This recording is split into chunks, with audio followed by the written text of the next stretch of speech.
नमस्कार मित्रांनो, आजच्या या व्हिडिओमध्ये मी तुम्हाला सांगणार आहे की अशा कुठल्या चुका ज्या उन्हाळ्यात तुम्ही टाळल्या पाहिजे, नाही तर तुम्हाला खूप याचा त्रास होऊ शकतो आहे. त्यातली पहिली एक चूक की उन्हाळ्यात जेव्हा आपण बाहेरून घरात येतो तेव्हा आपण लगेच थंड पाणी नाही प्यायला पाहिजे. 10 मिनटं 15 मिनटं थांबलं पाहिजे, मग आपण थंड पाणी प्यायला पाहिजे, नाही तर तुम्हाला ताप येऊ शकतो आहे.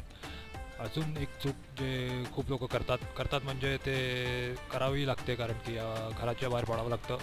तर जर तुम्ही जसं आपण भारतात राहतो, तर भारतात जेव्हा आपण कुठल्या गरम उन्हाळ्या अशा जागेवर राहतो तेव्हा आपण तिथून जर जेव्हा थंड ठिकाणावर जातो तेव्हा खूप काळजी घेतली पाहिजे. कारण की जेव्हा आपण जेव्हा ह्युमिड एन्व्हायरमेंट मधून जेव्हा कोल्ड एन्व्हायरमेंट, जिथे थंड प्रदेश हे आहे, जसं हिमाचल झालं, मनाली झालं, किंवा सपोज तुम्ही मुंबईहून हिमाचलला गेला तर तुम्हाला ताप यायची खूप शक्यता आहे, कारण की टेम्परेचर डिफरन्स होतो, त्यामुळे बॉडीला ते सहन करता येत